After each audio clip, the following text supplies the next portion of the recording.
Hey amigos, ¿qué tal? Stuart here again from Spain Speaks, coming to you today from a very, very cold Spain. Absolutely freezing, 4 degrees. But today we're going to talk about the education system in Spain, schools, and things like that, just in case you've got kids and you're looking to come to Spain and put them into the local system. I'll tell you something about that.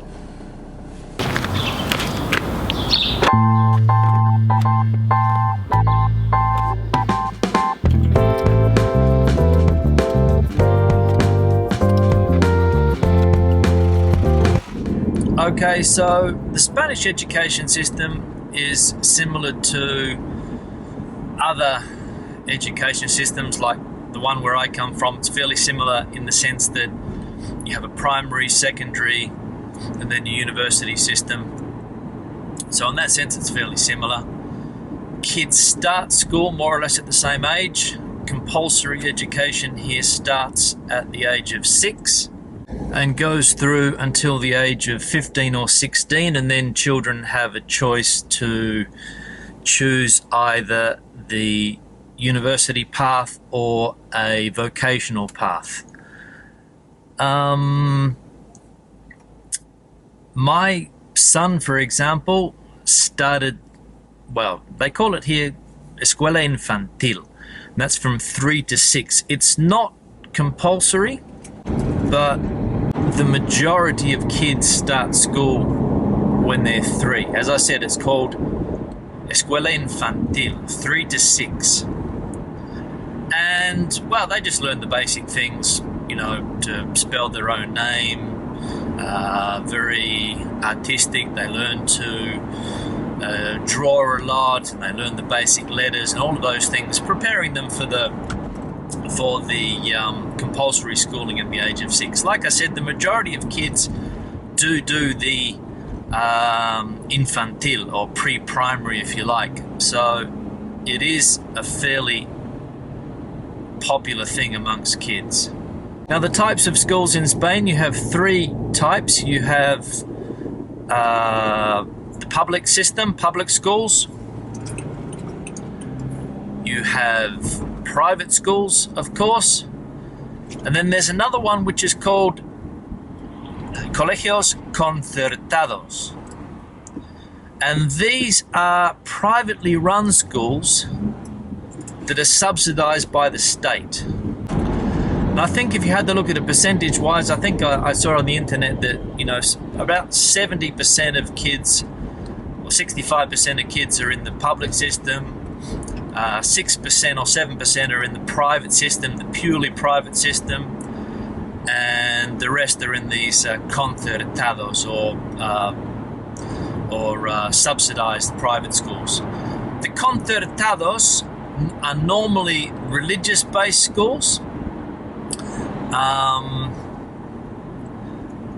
and I think the history goes back, it was the way that the Catholic, because here in Spain the Catholic Church was in charge of all education up until about 1980 something. And when that finished, a way for them to still have a role in the education system was through these concertados. So the majority are religious schools, and then you also have another group of concertados which are what they call here concertados laicos. So they're like non-religious concertado schools, okay? And a lot of people prefer to send their kids to this type of school just because they get that private education, but it's subsidized. It's very, very cheap. It's a cheap private education, if you like. Because if you send your kids to a private school, a purely private school, the fees can be anywhere from between 400, 600 euros a month, until the very expensive bilingual, or the English schools or the American schools, or whatever you want to call them. They can be anywhere, they can be 1,000 plus euros a month. So they're quite expensive for the average Spanish worker. So a lot of people prefer to try to get their kids at any cost into these concertados, and they can end up with a private school education for virtually nothing, but very, very difficult to get into these schools. And the rest of us send our kids to the public system.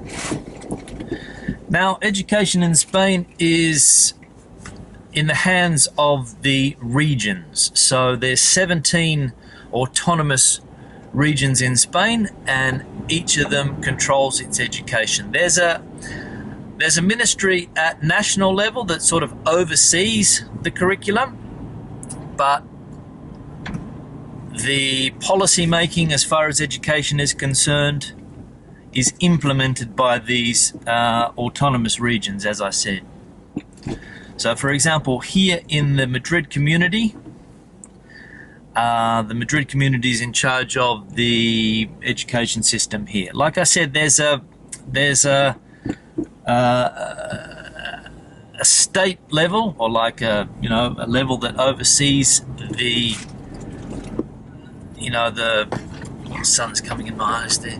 The basic system at like a national level, but the implementation's at a state level. And this is quite controversial here in Spain, because Spain's a country where everybody knows that that Spanish is the main language, but there's other languages in Spain. For example, you have Catalan, you have Basque, and you have Galician, which are the three other official languages. And the education in those particular regions, Catalonia, Galicia, and the Basque Country, I'm not 100% sure, but I think the education is also in that language as well. So let's say you wanted to come to Spain and you were thinking of sending your kids to a local school in Catalonia. They would probably be educated first in Catalan, second in Spanish, and then perhaps third in English. I don't know. It's a little bit controversial at the moment, this whole education topic, because of that reason. And a lot of people in places like Madrid or the Castillas feel discriminated because they can't move and get a similar language education. I don't want to get involved in that type of argument, because I'm not a full bottle on it. But a lot of people discontent with that, with the language aspect of the education in those regions. Because let's say you were living in Bilbao, for example, and you went to a public school, maybe the education your son would receive first would be in the Basque language. Now, if you're interested in learning Basque, fantastic. But I can understand that there's not a lot of people interested in learning that. And also the what they teach in these areas is also controversial. And one of the problems Spain is going through at the moment is the Catalan independence movement. And a lot of people here, as I said, in the center of the country, are blaming that independence, or that strong independence movement, on the education system, that they've been taught through the school system that Catalonia is different, and they have a different history, and they're a country, blah blah blah. It's a very controversial thing. I don't really want to go into it too much here, but if you live here for any period of time, you will understand the problems. Now, I'm just going to try and get in here, which is where I have to park. So the other thing you have to ask yourself is whether the education system in Spain is of a high standard or not. And to tell you the truth, in the years that I've been living here, every politician that comes into an education portfolio tries to leave his or her mark on the system. I suppose some of these changes are good. I suppose some of the changes are bad. I don't know. But every time the government changes, and it's changed 2 or 3 times since I've been here, from left wing to right wing, the politicians always try to change it. There's always protests because the students don't want change. They always go into the streets, they go on strike, there's no school for 2 or 3 days. I don't know, very, very, very, very politicized. And I suppose education's one of those things that, you know, it affects a lot of people, so a lot of people are moved to protest or to, you know, to try and put their stamp on it. I suppose at the end of the day also, all you can do is look at the international education test that they do. I think it's called the PISA report. And at least in the last 2 or 3 of these reports, Spain's public system has not fared very well. In fact, I think it's one of the worst countries out of the 35 or 40 OECD countries that are ranking. So, you know, make up your own mind on that. You know, get some feedback from other people. Go into the online forums. If you're living in an area and the only option is a public school, you know, check it out. See what other people are saying about it. Some public schools are fantastic. You know, it's like everywhere. You get some fantastic public schools. You get some public schools that aren't so good. So, you know, do your homework before and decide.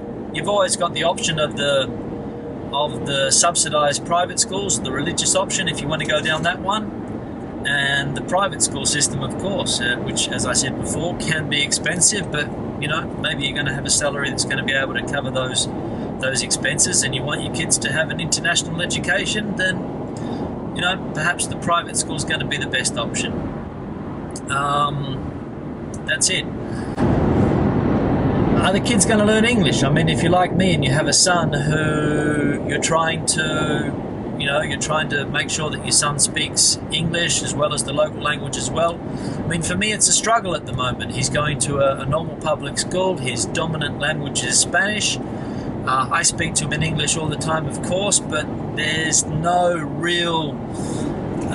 he has English classes at school, but they just teach very basic things. There is a thing here in Madrid now, probably in some of the other regions in Spain as well, which is a bilingual education system where the kids, even at public schools, if they go to one of these bilingual schools, they have a number of the subjects in English. So they have like geography in English, they have social sciences in English.